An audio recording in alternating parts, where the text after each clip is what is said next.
Hi guys, Jeff Westfall. I'm going to be starting a new little mini series within my channel here.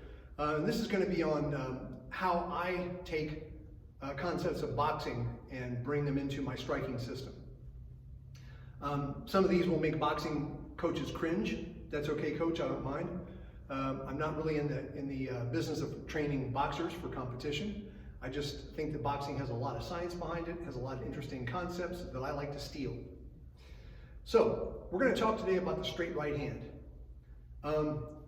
Now, the straight right hand, let's talk about the name first. In Jung Fan Gung Fu, they tend to call this the right cross. Now, you boxing aficionados out there, I know the straight right hand is different, a different technique than is a cross. I know that, I get that. But within the organizations that I'm an instructor in, I have to know the code that when my Muay Thai teacher says right cross, he means straight right hand. When my Jung Fan teacher says right cross, he means straight right hand. So if you want to argue about whether it's right or wrong, that's fine.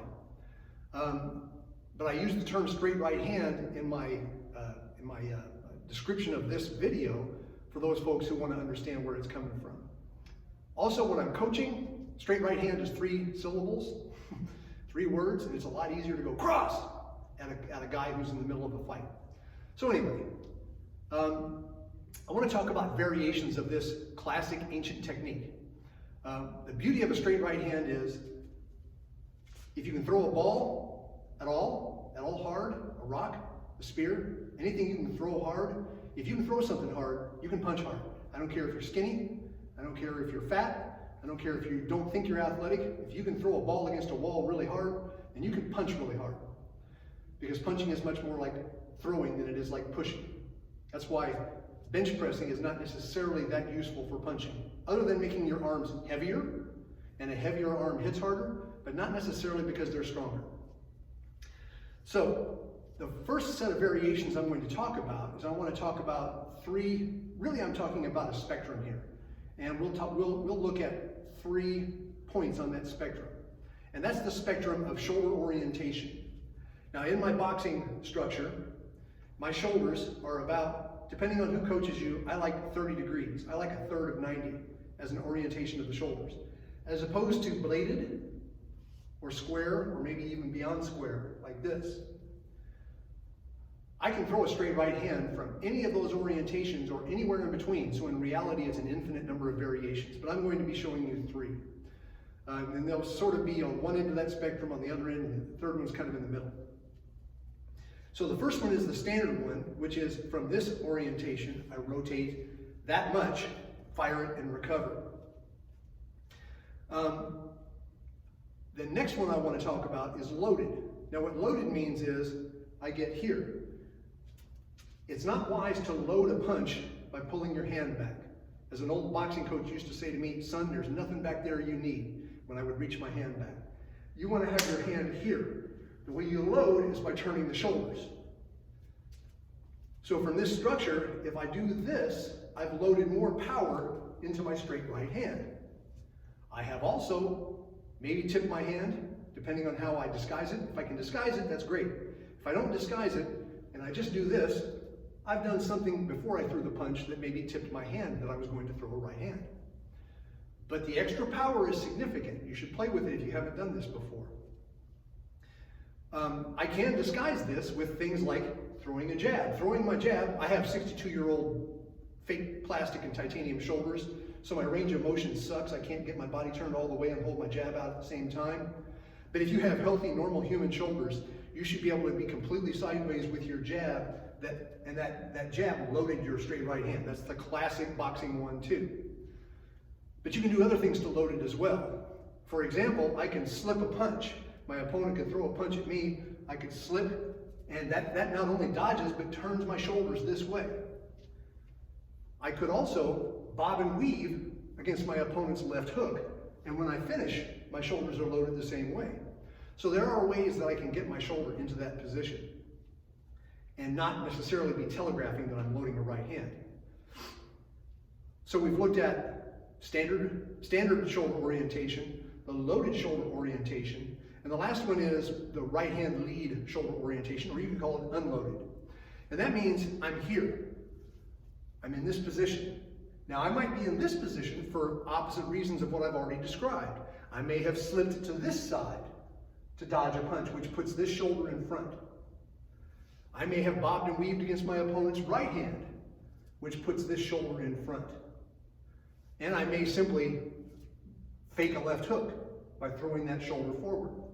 I could throw a right hand, and then when I recover, which I'll get to methods of recovery in a moment, when I recover, I don't pull my shoulder back.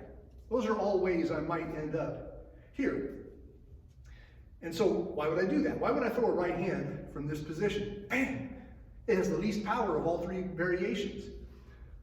But what it can do for you is if I happen to be in this position and my opponent maybe wants to come towards me, I may not have time to turn and throw a jab or to reload and throw my right hand at him. So if I'm here, that still is a pole sticking out and popping him in the face. It will hit him at least as hard as a jab does. Traditional boxing coaches tend to call this a right hand lead. And what's cool about it is you can kind of flip the script on your boxing game, and this can become your speed setup hand, and this can become your power hand. If you like your left hook, going from this stance sometimes, bam, bam, right into your left hook, sorry for my ugly old left hook, can be really useful. So I can be here, pop out the right hand lead, and then bring this hand in. I can also pop out the right hand lead to get him to flinch and come back to here and recover my standard structure. So there's three methods of delivery right there, or three methods of shoulder orientation right there. Now let's talk about three methods of recovery. What I mean by that is, of course, how I get back into structure after I throw the punch. But there are many structures. If I'm in the standard structure and I throw it and I want to return to the standard structure, I simply bring it back. Now let me show you a mistake I see a lot when people recover their right hand. They will pull their elbow back like they're elbowing someone behind them, leaving this exposed longer than is necessary and increasing the amount of time before they can throw another punch with this hand, another effective one. You don't recover with your arm. You recover by rotating your core. So if I've just thrown my right hand, I let this sort of be relaxed, and I just turn my body back and I allow the elbow to naturally fall into position with my door knocker knuckles touching my cheek. So I throw it and I rotate back. That's the standard way of recovering. Very good, very useful. Sets you up for a lot of things. Now another method I like sometimes, I call the slice. Now what the slice is I hit the target, but I continue throwing my shoulder through and my hand arcs a bit. I might be exaggerating a bit here to make it easier for you to see on camera. Now, this is not a curved technique. This is a linear punch. What I'm doing is throwing my shoulder through, getting a little different kind of follow through. I might do this for a number of reasons. I might do it because I want to come back with a backhand motion, which would be illegal as hell in boxing. I may want to check with a hand. I may want to grab. I may want to do some sort of defensive movement after I throw my right cross. I may want to do a strike, a backhand strike. There's a lot of reasons why I might do this slicing follow through. And I first learned to do this so that I could set up a backhand strike coming off of my straight right hand. And then I started noticing that when I sliced like this, it made my right hand hit harder because it throws the shoulder through in a very peculiar way that I found really useful. So that might be worth playing with. Of course, again, everything comes at a price. And the price is I'm more committed to the right hand. It takes longer to recover. That's another reason why I may want to have my right hand lead, because I've done that really committed slicing recovery. And finally, the arm-only recovery. Now what I mean by that is I throw my right hand, but I only bring the hand back, putting me back in this position that we've already described, for whatever reason I might want to be here. So I can throw the punch without using a body recovery, just an arm-only recovery, just letting the arm settle back to here. Now that takes care of three variations of how I orient my shoulders before I punch, and three variations of how I recover from the punch. You can take those, multiply them times each other, and right there, with nothing else added in, and there's plenty more I could add in, you have 9 different ways to throw the straight right hand. So you might find it useful to play with all of those and see what you think. You may not understand them. You may not feel any application of them. But I think you'll find at least some of them very useful for you. Okay, I'll see you next time. Take care and stay safe. Wash your hands. Have a good evening.